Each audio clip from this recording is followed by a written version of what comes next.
Hi dear student, मैं दीपक कुमार प्रगत coaching classes के यूट्यूब चैनल पर आपका स्वागत करते हैं। डियर स्टूडेंट, यह वीडियो क्लास 11th के लिए है जिसमें हम लोग पढ़े हैं संबंध तथा फलन प्रश्नावली 2B भाग 6। प्रश्न नंबर 5, वास्तविक संख्याओं में एक संबंध R इस प्रकार परिभाषित है, x related y for every 2x + 3y = 4। बताओ निम्नलिखित में से कौन से कथन सत्य हैं। पहला, 0 रिलेटेड 1, 1 रिलेटेड 2/3, 2/3 रिलेटेड 1, 0 रिलेटेड 4/3 और पांचवा है 4/3 रिलेटेड 0, छठा है 1/2 रिलेटेड 1। कहने का ये मतलब है कि यहाँ पर x आपका 0 है, y आपका 1 है, इसमें रख दीजिए तो 4 के बराबर आ जाए तो वो कथन सत्य है। या दूसरे तरीके से x की वैल्यू 0 है, यहाँ पे y का 1, तो कोई भी x या y का मान यहाँ रख दीजिए। जैसे x रखेंगे तो y बराबर 1 आ जाए, तब ये कथन सत्य होगा। ठीक ना। चलिए सॉल्व करते हैं। पहला ऑप्शन लेंगे 0 रिलेटेड 1, तो x = 0 रखेंगे, x बराबर 0 रखने पर 0 रखेंगे इसमें, तो देखिए 2 × 0 + 3y = 4, तो ये तो 0 हो जाएगा, प्लस 3y = 4 हो जाएगा, या y बराबर 4 बटे, ये गुणा में है 3 इस तरफ, तो इस दाएं पक्ष में जाएगा, बाएं पक्ष से दाएं पक्ष में जाएगा तो 4/3 हो जाएगा। y कितना मिला हमको? 4/3 मिल गया। क्या यहाँ पे y 4/3 है? नहीं, कितना है? 1 है। तो ये कथन क्या है?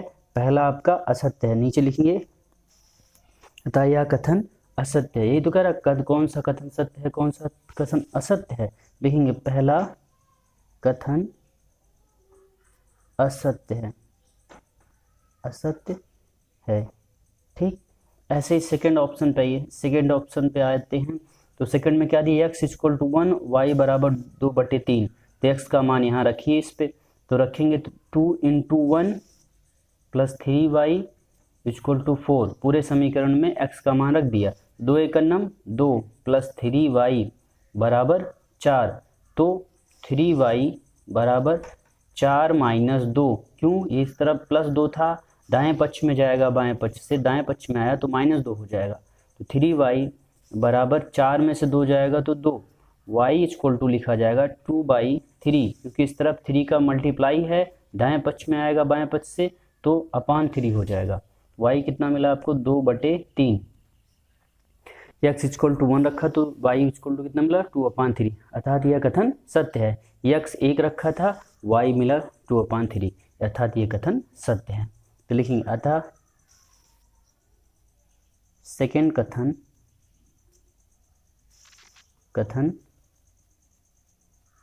सत्य है। ठीक, एक तो एक तरीका है ये, दूसरा ये हो सकता है कि आप इसमें x और y दोनों की वैल्यू रख दीजिए, 4 के बराबर हो जाए, तो इक्वेशन बराबर हो जाएगा, तो भी आप कह सकते हैं कथन सत्य है या असत्य है। ठीक, चलिए चलते हैं ऑप्शन नंबर 3 पर। 3 पे क्या करेंगे? 3 की वैल्यू है 2/3 रिलेटेड 1, तो यहाँ पे क्या रखेंगे? थर्ड ऑप्शन में लिखेंगे x बराबर कितना?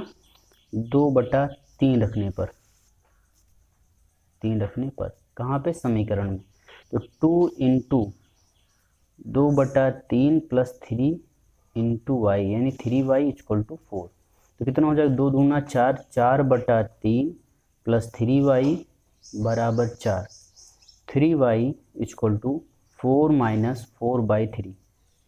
अब यहाँ पे आप एलसीएम ले लेंगे, 3 एलसीएम हो जाएगा, तो 3 × 4 = 12 - 4, तो 3y = इतना, तो 3y = लिखा जाएगा, 12 में से 4 जाएगा तो 8/3। अब क्या लिखा जाएगा? ये y = 8/3 × 3, क्योंकि इस तरफ गुणा था, अब यह आएगा इस तरफ तो भाग हो जाएगा। ठीक, 3 × 3 = 9, अर्थात लिखा जाएगा 8/9। y = कितना मिला? 8/9, और कितना उसमें था आपकी प्रॉब्लम में था? थर्ड ऑप्शन है, तो जब हमने 2/3 लिया था x, तो y कितना है? 1, और यहाँ पे y कितना मिला? 8/9, अर्थात ये कथन असत्य है। तो आप क्या लिखेंगे? यहाँ पे लिखेंगे अतः थर्ड ऑप्शन कथन असत्य है, थर्ड कथन असत्य है। अभी तक कितने असत्य हुई हैं? सिर्फ सेकंड ही सत्य हुआ है, बाकी दोनों असत्य हो गए। चलिए थर्ड के बाद फोर्थ पे आते हैं। Option number 4 is x equal to, या x रखिए या y कुछ भी रख सकते हैं आप। जैसे यहाँ पे x इक्वल टू कितना है 0, 0 रखने पर, 0 रखने पर x 0 रखते हैं भैया, तो 2 into 0 plus 3y equal to 4, तो 0 प्लस 3y इक्वल टू 4 या 3y इक्वल टू 4, तो y इक्वल टू 4/3। ये भी सत्य आ रहा है, क्योंकि देखिए कथन में आपका जो ऑप्शन है 0 रखने पर आर y कितना आएगा 4/3, तो लिखेंगे कि फोर्थ ऑप्शन कथन सत्य है, कथन सत्य है। तो भैया ऐसे ही आपको सॉल्व करना है। हमने कितना बता दिया 4, पांचवा छठवां भी ले लेते हैं। पांचवा ऑप्शन कौन सा है 4/3 रिलेटेड 0, तो यानी x इक्वल टू क्या रखेंगे आप समीकरण में, चौथा ऑप्शन लेते हैं। फोर्थ ऑप्शन इज, ये जो हमने सॉल्विंग किया है यहाँ पे ऐसे बना देते हैं आपको समझ में। चौथा लिखेंगे x बराबर 4/3 रखने पर, 3 रखने पर 4/3 रखेंगे ना भैया, तो लिखा जाएगा 2 into 4/3 4/3 plus 3y equal to 4, तो 2 4 दूना 8/3 प्लस 3y equal to 4, then 3y equal to 4 minus 8/3। तो फिर इसमें भी कॉमन होगा 3, एलसीएम होगा 3, तो 3 चौके 12 माइनस 8, तो यहाँ पे कितना आ जाएगा 8 में से 12 में से 8 चला जाएगा, तो 8 2 10 2 12 यानी 4/3, तो 3y इक्वल टू इतना, या y इक्वल टू लिखा जाएगा 4/9, 3 त्रिक का 9, जो y इक्वल टू कितना है 4/9। क्या आपका कथन में 4/9 है y में? नहीं, देखिए चौथा ऑप्शन, चौथा नहीं है भैया, ये तो फिफ्थ ऑप्शन, पहला दूसरा तीसरा चौथा पांचवा, ये पांचवा ऑप्शन था, फिफ्थ ऑप्शन था। फिफ्थ में 4/3 हमने लिया था, सॉल्विंग करते समय हमने 4/3 लिया था। देखिए और मिला क्या है हमको, y इक्वल टू 4/9 मिला है। ये क्या है, ये कथन पांचवा कथन असत्य है, असत्य है। पांचवे के बाद हम लोग छठे कथन आ जाते हैं। स्टेटमेंट छठा है 1/2, 1/2 रिलेटेड 1, तो 1/2 x इक्वल टू क्या रखेंगे, x इक्वल टू 1/2 रखने पर, 1/2 रखने पर रख दीजिए 2 into 1/2 plus 3y equal to 4, solving करिए y इक्वल टू कितना आ जाए 1 आ जाए, तो 2 से 2 कैंसिल हो जाएगा, प्लस 3y यानी कि 1 plus 3y equal to 4, 3y equal to कितना होगा 4 माइनस 1 बराबर 3, क्योंकि ये प्लस 1 उस तरफ जाएगा, तो 4 माइनस 4 माइनस 1 था 3। अब देखिए 3y इक्वल टू 3, या y इक्वल टू लिखेंगे आप इसको 3/3, कटेगा तो इक्वल टू 1 आ जाएगा, अर्थात तो y कितना आ गया 1 आ गया। क्या है, जब हमने 1/2 रखा तो y 1, यह आपका चौथा पांचवा छठा ऑप्शन जो है सत्य है। लिखेंगे छठा कथन सही है या सत्य है। ठीक, तो कितने ऑप्शन आपके सही थे, सेकंड ऑप्शन सही था, और सेकंड के बाद फोर्थ ऑप्शन सही है, फोर्थ के बाद आपका सिक्स्थ, छठा ऑप्शन सत्य है। तो भैया ऐसे ही आपको सॉल्विंग करनी है, ठीक ना। तो ये था प्रश्न नंबर 5। प्रश्न नंबर 5 के बाद हम लोग चलते हैं प्रश्न नंबर 6 पर।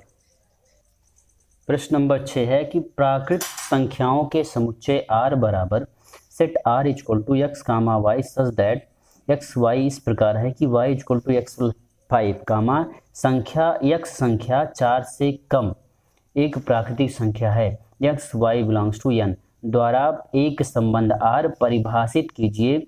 इस संबंध को रोस्टर रूप में और इसके प्रांत और परिसर बताइए। दो चीजें, तीन चीजें हैं इसमें, एक तो आपको संबंध को रोस्टर रूप में लिखना है और इसके प्रांत और परिसर बताना है, पहले तीसरे का रोस्टर रूप में दिखाना है, ठीक ना। चलिए तो सबसे पहले जो दिया गया है इसको लिखते हैं हम। क्या लिखते हैं, जो समुच्चय आपको दिया गया है तो लिखेंगे संबंध कैसा दिया गया है, आर दिया गया है, संबंध आर दिया गया है, तो आर इक्वल टू लिखा जाएगा x comma y such that y equal to x plus 5, ठीक, और x comma y belongs to n तथा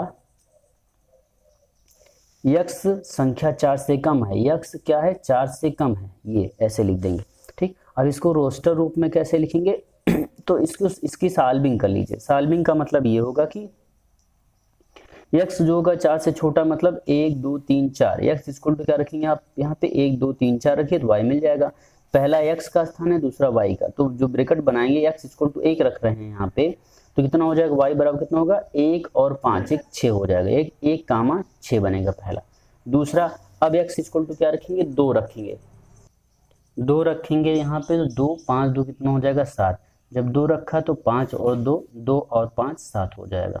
ऐसे ही 3 रखिए, क्योंकि 4 से का मतलब 3 भी रख सकते हैं, x 3 रखेंगे तो 5 3 8, कामा कितना हो जाएगा 8 हो जाएगा। तो ये आपका हो गया रोस्टर रूप हो गया। क्या हो गया ये आपका रोस्टर रूप हो गया। अब क्या निकालना है आपको, प्रांत और परिसर। अतः प्रांत बराबर, जो प्रांत होगा ना भैया, प्रांत के लिए ये जो संख्याएं 1 2 3 जो x की वैल्यू होगी, जो पहले मान लिखा होगा प्रथम निर्देशांक होगा वो आपका प्रांत होगा। तो प्रांत इक्वल टू क्या लिखा जाए 1 कामा 2 कामा 3। और ऐसे ही परिसर की बात करें तो परिसर में y की वैल्यू जो होती है सेकंड 6 7 और 8 हो जाएगा। क्या होगा परिसर में 6 कामा 7 कामा 8 हो जाएगा। ये आपका हो गया परिसर। ठीक, चलिए चलते हैं प्रश्न नंबर 7 पर। प्रश्न नंबर 7 है A set A equal to 1 2 3 5 और set B equal to 4 6 9 A से बी में एक संबंध आर बराबर x comma y such that x और y का अंतर विषम है। x और y का अंतर करिए तो क्या है, विषम संख्या है, x बिलोंग्स टू a और y belongs to b। x क्या है वो आपका 1 2 3 4 5 है, और y क्या है वह b का एलिमेंट है। ठीक ना, जैसे 4 6 और 9 है। द्वारा परिभाषित कीजिए, r को रोस्टर रूप में लिखिए। इस r को जो प्राप्त होगी गिनती उसको लिखना है रोस्टर रूप में, जैसे 1 कामा 2 1 कामा 4 ऐसे लिखना है आपको। तो गिवन वैल्यू क्या है आपको दिया है a equal to set a equal to 1 comma 2 comma 3 comma 5, और क्या दिया है b इक्वल टू दिया गया है 4 कामा 6 कामा 9।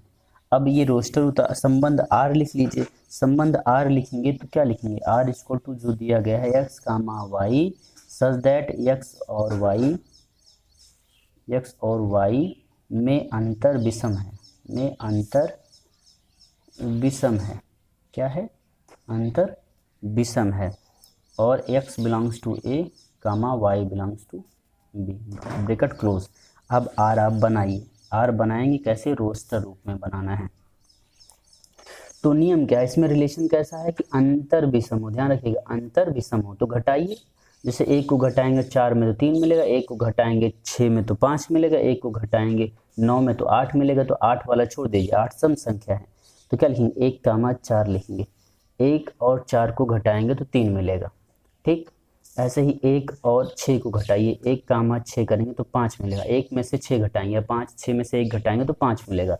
लेकिन 1 को ले जाके 9 में घटाएंगे तो 8 मिलेगा, और 8 सम संख्या है, विषम नहीं। हमको क्या ध्यान रखना है, अंतर विषम हो। ठीक, तो 1 का हो गया सबके साथ। 2 को उठाइए, 2 को उठा के 2 में 4 में घटाएंगे तो 2 कामा 2 को 4 में घटाएंगे तो हमको 2 मिलेगा, जो कि सम है, छोड़ दीजिए।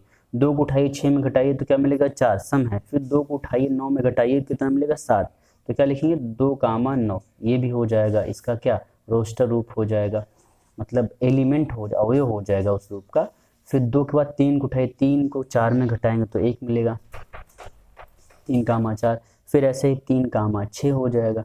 3 कामा 9 होगा, नहीं होगा। 3 में से 9 जाएगा, कितना मिल जाएगा हमको, कितना 6 3 9, अर्थात 6 सम संख्या है आपका, तो छोड़ दीजिए। तो फिर आगे बढ़िए, 4 3 के बाद 5 गई, 5 कामा 4 हो सकता है, 5 में से 4 जाएगा तो 1 आएगा, फिर 5 कामा 6 होगा। ठीक, तो ये तो आपका था क्या, रोस्टर रूप था। ठीक, ये आपका हो गया आंसर। ठीक, आज के वीडियो में हम लोगों ने कितना पढ़ा, प्रश्न नंबर 5 6 और 7। ठीक, अब नेक्स्ट वीडियो में हम लोग इसके आगे पढ़ेंगे। Thank you.